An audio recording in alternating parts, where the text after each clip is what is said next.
Dixo presenta Factor Kaiser con Max Kaiser. Dixo is back. Información trascendente con Max Kaiser. Factor de cambio. Factor Kaiser. Como todos los viernes, las 10 en 10. Las 10 noticias más importantes de esta semana en solo 10 minutos, para que de manera fácil y rápida estés enterado de lo más importante que sucedió esta semana. Este es el episodio 194. Hoy es 3 de mayo. Hoy estamos a 30 días de la jornada electoral, de ese momento de encuentro de los ciudadanos con su responsabilidad y su derecho más importante, el de votar. Déjame empezar con un breve mensaje que es muy importante para mí.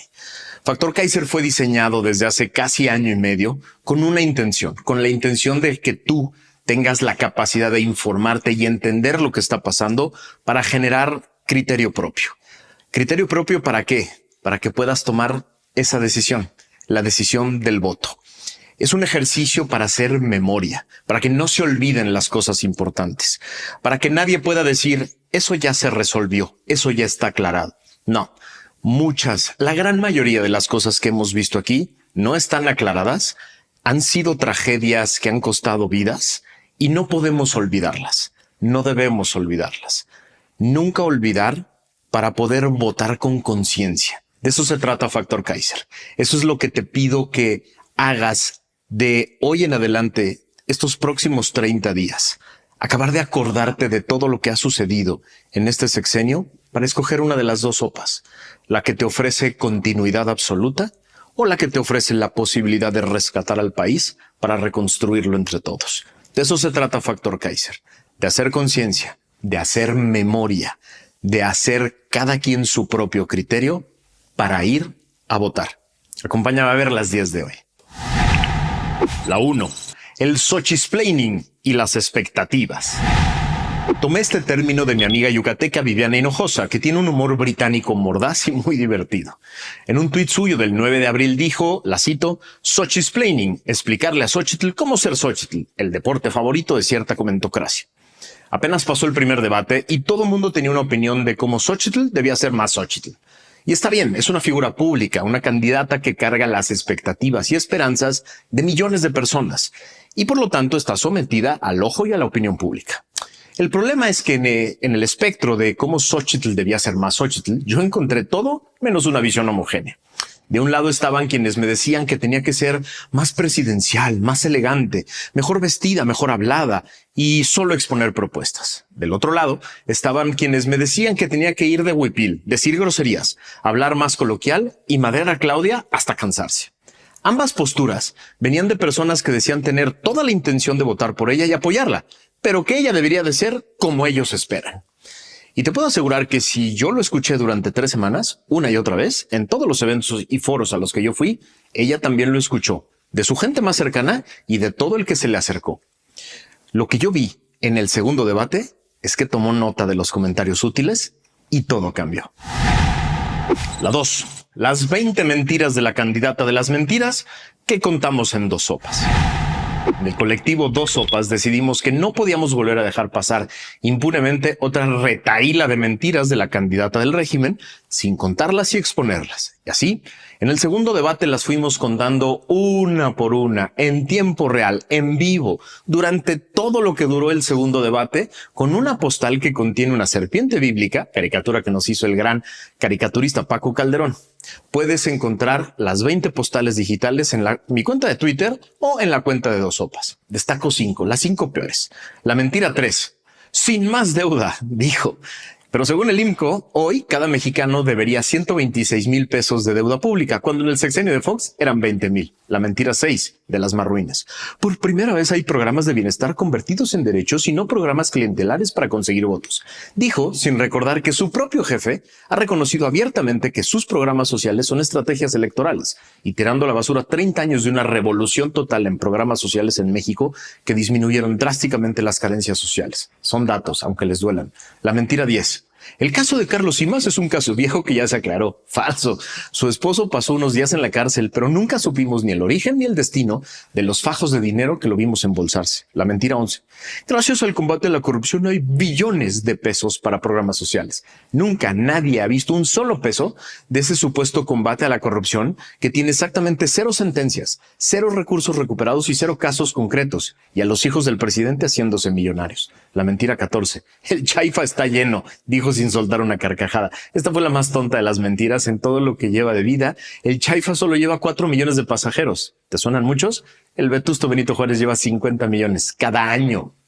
Las otras 15 mentiras las puedes consultar en el episodio 192 de Factor Kaiser o en las redes de Dos Sopas. La 3. El postdebate y la nueva energía de la alternativa electoral. Después del segundo debate cambió por completo la energía de quienes apoyan a Xóchitl Gálvez. Lo que yo leí, escuché y vi en las redes y en los múltiples eventos a los que acudí esta semana, después del segundo debate, es un ánimo renovado del campamento de la alternativa y mucha violencia y desesperación del campamento oficial. Los hashtags La candidata de las mentiras y Claudia miente han sido una tendencia toda la semana. La comentocracia en general y las decenas de sondeos orgánicos de las redes dieron como incuestionable ganadora a Xóchitl Gálvez. El oficialismo rápido trató de eliminar el debate de la conversación pública. Los porristas a sueldo del régimen solo atinan a decir que Claudia ganó porque sigue viva o algo así. Yo te sugiero 2 cosas. Primero, observa la dinámica de las redes. Es súper interesante ver cómo se va formando opinión pública ahí. Y segundo, éntrale a la discusión. Coopera en la generación de opinión pública. Contéstale a los políticos y a los opinólogos. Expresa tus ideas, tu sentir. Es muy importante. Tú puedes formar opinión pública. La 4. 300,000 muertes eran evitables en México durante la pandemia, dice comisión de expertos. Gracias a una nota del portal Animal Político de esta semana, nos enteramos de una tragedia inhumana que muchos imaginamos, pero que finalmente quedó debidamente documentada y probada por expertos de alto renombre internacional. El 6 de febrero de este año quedó integrada la Comisión Independiente de Investigación sobre la Pandemia de COVID-19, integrada por 17 académicos e investigadores de diversas disciplinas científicas. El martes presentaron sus conclusiones y son aterradoras. Al menos 297,150 de las más de 800,000 muertes en exceso ocurridas en México durante la pandemia por COVID no pueden explicarse mediante determinantes estructurales que escapan al control de las autoridades, ni son atribuibles a condiciones y características preexistentes a la pandemia en nuestro país. Esto significa que entre 37 y 39% de las muertes no fueron resultado de condiciones previas a la pandemia, sino de la negligencia criminal del gobierno. El porcentaje de muertes ocurridas específicamente en el hogar aumentó aproximadamente 4 puntos porcentuales durante la pandemia. Con el paso de los años, este aumento no se ha revertido. Hay un porcentaje más alto de personas que muere hoy fuera de las unidades clínicas, en su casa. Los municipios con mayores índices de marginación en nuestro país registraron una mayor letalidad derivada de la pandemia por COVID y al mismo tiempo fue donde menos pruebas se aplicaron. Así, según el grupo de académicos y exfuncionarios, son 3 las claves que permiten comprender lo que califican como el fracaso de México en su respuesta a la pandemia. La permanente subestimación de la gravedad del virus, la centralización y personalización de las decisiones y la política de austeridad. Tenemos que recordarlo, porque la candidata del Obradorato te está ofreciendo un segundo piso de esto, de exactamente lo mismo. Y por eso es tan importante no olvidar, nunca olvidar, y así, con esta memoria, ir a votar. La 5. A los medios tradicionales les valió madres las 300,000 muertes evitables. Como dijimos, un grupo de 17 expertas y expertos mexicanos de reconocimiento internacional hicieron un análisis serio sobre la pandemia y encontraron que la negligencia del gobierno de López provocó 300,000 muertes evitables. Déjame repetirlo, por si no quedó claro. Un grupo de 17 expertas y expertos mexicanos de reconocimiento internacional hicieron un análisis serio sobre la pandemia y encontraron que la negligencia del gobierno de López provocó 300,000 muertes evitables. Esto debió ser una bomba nuclear en nuestro país. No se debería de hablar de nada más, pero los medios tradicionales decidieron no hablar del tema para no incomodar al Obradorato y el tema se quedó como una nota más. ¿Te das cuenta de lo gravísimo que es este cerco mediático? Solo nosotros, los ciudadanos, podemos romperlo. No olvides, nunca olvides, vota. La 6. La situación laboral de las mujeres en México, según el INCO. Gracias al estudio Datos y Propuestas por la Igualdad, publicado el 5 de marzo de este año por el Instituto Mexicano para la Competitividad, nos enteramos de los enormes pendientes que hay en el ámbito laboral para las mujeres en este país. México es el cuarto país con menor participación económica de las mujeres de toda América Latina. Mientras que en promedio los hombres dedican solo 16 horas al trabajo del hogar y de cuidados no remunerados a la semana, las mujeres dedican 40 horas. Además, 17 millones de mujeres se dedican exclusivamente a las tareas del hogar, en contraste con los 992,000 hombres que se dedican a estas labores de manera exclusiva. Es decir, hay 17 veces más mujeres que hombres en esta situación. Las altas tasas de informalidad son un grave problema. 55% de las mujeres tienen un empleo dentro de la informalidad en comparación con 49% de los hombres. La brecha de ingresos por género persiste. En promedio, las mujeres ganan 6,000 pesos al mes, mientras que los hombres perciben 9,000. Las mujeres solo ocupan 25% de las direcciones de áreas jurídicas, solo el 11% de direcciones de finanzas y solo 4% ocupa una dirección general. México es el tercer país de América Latina con menor presencia de mujeres en los puestos de mayor nivel jerárquico en el sector público. ¿Ya le preguntaste a tus candidatas o candidatos a los distintos puestos de elección popular si tienen claros estos datos y si tienen alguna propuesta concreta en esta materia? ¿Cómo evalúas al actual gobierno en este tema en específico? ¿Qué necesitas tú para poder desarrollarte mejor?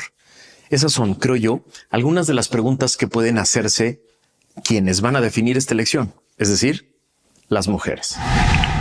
La 7. El peor Congreso de la era democrática concluye su último periodo legislativo. Desde 1994, cuando se aceleró la transición democrática en nuestro país, el Congreso adquirió 3 características que no tenía antes: el debate público y abierto, la necesidad de lograr acuerdos y la generación de reformas y leyes que generaban avances. Lejos de la perfección y con muchas malas reformas y leyes muy cuestionables, las legislaturas que se corrieron de 1994 a 2018 generaron enormes avances en la vida democrática de México y en sus instituciones. 24 años de un poder legislativo que empezaba a encontrar su vocación de contrapeso y de generador de avances democráticos. En 2018 se rompieron esos 3 principios. Primero, se acabaron los debates abiertos. Morena generó una dinámica al estilo del viejo régimen, en el que las reformas y leyes se presentaban en lo oscurito, siempre con el mismo origen, Palacio Nacional. No se le mueve ni una coma, era la orden desde el Palacio. Segundo, se acabaron los acuerdos.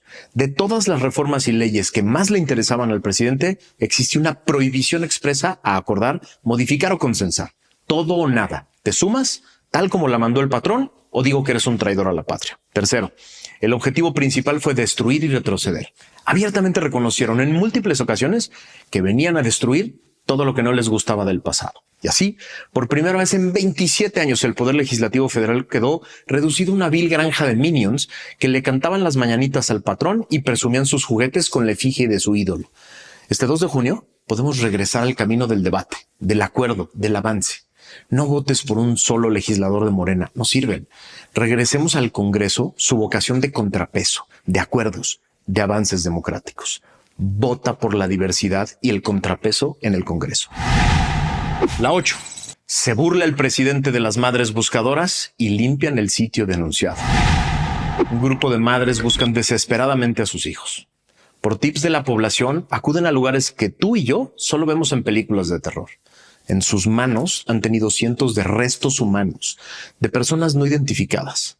Cada que agarran un fémur, deben rezar porque no se trate de una parte de su hijo.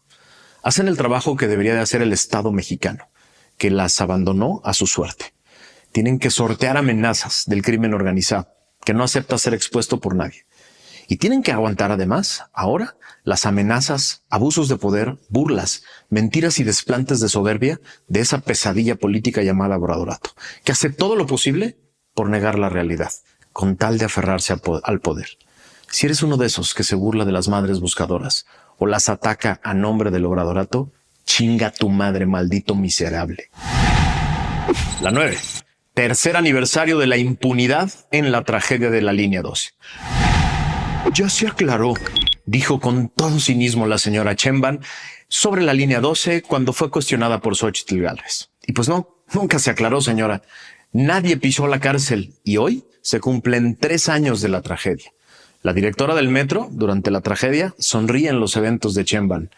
El despacho que ella contrató y pagó con dinero del erario de la capital claramente dice que una de las causas es la falta de mantenimiento en su gobierno y nadie pagó las consecuencias. Hoy, miles de personas se los recordamos. Sí, se los recordamos en las redes. Nunca olvides, vota. La 10. Buscan amparo 727 servidores públicos contra el atraco de las Afores. Gracias a una nota del portal Animal Político de hoy, nos enteramos de que un total de 727 servidores públicos de varias dependencias del gobierno federal presentaron la primera demanda de amparo en contra de las reformas a las leyes de pensiones por las que se creó el llamado Fondo de Pensiones del Bienestar.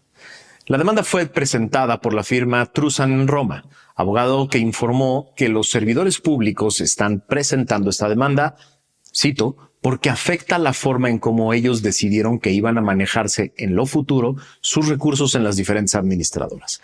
La reforma es totalmente inconstitucional y los amparos van a proceder. Lo que queda claro es que solo les importaba a López y al Obradorato la foto electorera, firmando el decreto, mintiendo sobre un supuesto aumento de estas pensiones. Ya no les creas nada. Quedan 30 días para definir el criterio de cada quien, para que después, con memoria, vayamos a votar.